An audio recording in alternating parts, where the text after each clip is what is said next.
विजू खोटे भारतीय सिनेमा के इतिहास में अंकित एक ऐसे अभिनेता थे जिनके अभिनय ने दर्शकों पर अमिट छाप छोड़ी। उन्हें 1975 की ब्लॉकबस्टर शोले में कालिया की प्रतिष्ठित भूमिका के लिए जाना जाता है। खोटे का करियर 5 दशकों से अधिक समय तक चला, जिसके दौरान वह भारतीय फिल्म और टेलीविजन में एक प्रिय व्यक्ति बन गए। उनका जीवन कड़ी मेहनत, दृढ़ता और अभिनय के प्रति गहरे जुनून का मिश्रण था। यह लेख उनके जीवन, संघर्ष और विरासत पर प्रकाश डालता है। विजू खोटे ने फिल्म उद्योग में अपनी यात्रा और परिवार और सहकर्मियों के साथ अपने संबंधों पर प्रकाश डाला। 17 दिसंबर 1941 को मुंबई में जन्मे विजू खोटे कला से गहरा जुड़ाव रखने वाले परिवार से थे। उनके पिता नंदू खोटे मराठी थिएटर के एक प्रसिद्ध मंच अभिनेता और निर्देशक थे। विजू की बहन शुभा खोटे थीं। हिंदी और मराठी सिनेमा की एक प्रसिद्ध अभिनेत्री भी। इस कलात्मक माहौल में पली बढ़ी विजू को कम उम्र में ही अभिनय के प्रति प्रेम विकसित हो गया। कला में परिवार की भागीदारी के बावजूद वित्तीय स्थिरता नहीं दी गई थी। थिएटर सम्मानित होने के बावजूद बहुत अधिक वित्तीय सुरक्षा प्रदान नहीं करता था और खोटे परिवार को कठिनाइयों का सामना करना पड़ा। हालांकि शिल्प के प्रति उनके जुनून ने उन्हें एकजुट और प्रेरित रखा। फिल्म उद्योग में विजू खोटे का प्रवेश कोई ग्लैमरस नहीं था। 1960 और 1970 के दशक में फिल्म उद्योग अत्यधिक प्रतिस्पर्धी था और नए लोगों के लिए अवसर दुर्लभ थे, खासकर किसी ऐसे व्यक्ति के लिए जो पारंपरिक हीरो के ढांचे में फिट नहीं बैठता था। विजू को शुरुआती ब्रेक मराठी फिल्म उद्योग में मिला, जहां उन्होंने छोटी लेकिन यादगार भूमिकाएं निभाईं। उनके प्रदर्शन ने फिल्म निर्माताओं का ध्यान आकर्षित किया और जल्द ही उन्हें हिंदी सिनेमा में चरित्र भूमिकाओं के प्रस्ताव मिलने लगे। विजू में छोटी से छोटी भूमिका में भी जान डालने की क्षमता थी। भूमिकाओं ने उन्हें अलग कर दिया और एक चरित्र अभिनेता के रूप में उनकी यात्रा आकार लेने लगी। विजू खोटे को बड़ा ब्रेक 1975 में रमेश सिप्पी की शोले से मिला। यह फिल्म भारतीय सिनेमा में मील का पत्थर साबित हुई। इसमें कुख्यात डकैत गब्बर सिंह के गुर्गों में से एक कालिया का किरदार निभाया गया था। विजू की भूमिका स्क्रीन टाइम के हिसाब से अपेक्षाकृत छोटी थी। हालांकि उनका संवाद सरदार मैंने आपका नमक खाया है प्रतिष्ठित बन गया, जिससे उन्हें तुरंत पहचान मिली। शोले की सफलता ने विजू खोटे को सुर्खियों में ला दिया। हालांकि उन्होंने सहायक भूमिकाएं निभाना जारी रखा, लेकिन फिल्म ने उन्हें उद्योग में एक अलग पहचान दी। इसने यह भी साबित कर दिया कि अगर समर्पण और प्रतिभा के साथ प्रदर्शन किया जाए तो एक छोटी सी भूमिका भी स्थायी प्रभाव छोड़ सकती है।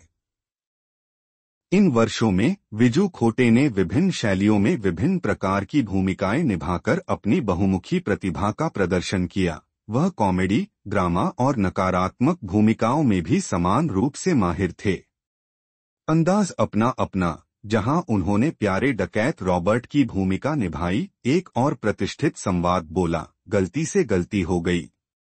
कुर्बानी एक क्लासिक एक्शन ड्रामा जहां उन्होंने सहायक भूमिका निभाई।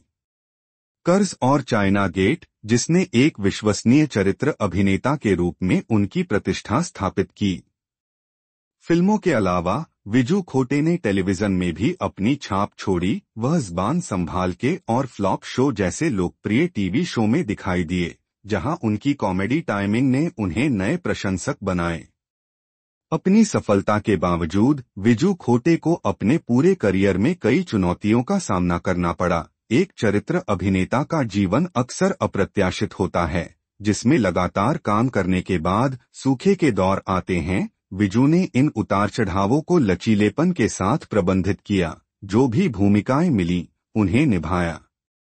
उन्हें टाइपकास्टिंग से भी जूझना पड़ा, जो उद्योग में आम है। शोले और अंदाज अपना अपना में उनकी सफलता के बाद उन्हें अक्सर समान हास्य या सहायक भूमिकाएं पेश की गईं। हालांकि विजू के अपने शिल्प के प्रति समर्पण ने यह सुनिश्चित किया कि वह हर प्रदर्शन में कुछ अनोखा लाएं, अपने पात्रों को दोहराव से बचाना। जब बात उनके निजी जीवन की आती है तो विजू खोटे एक निजी व्यक्ति थे। उन्होंने कभी शादी नहीं की, इसके बजाय उन्होंने पूरी तरह से अपने करियर और परिवार पर ध्यान केंद्रित करने का विकल्प चुना। उन्होंने अपनी बहन शुभा के साथ एक करीबी रिश्ता साझा किया, जो जीवन भर उनके समर्थन का स्तंभ थी। भाई बहन अक्सर फिल्मों और नाटकों में एक साथ काम करते थे और उनका सौहार्द स्क्रीन से परे भी फैला हुआ था। विजू अपनी विनम्रता और उदारता के लिए भी जाने जाते थे। अपनी प्रसिद्धि के बावजूद वह जमीन से जुड़े रहे और संघर्षरत अभिनेताओं की मदद करने के लिए हमेशा तैयार रहते थे।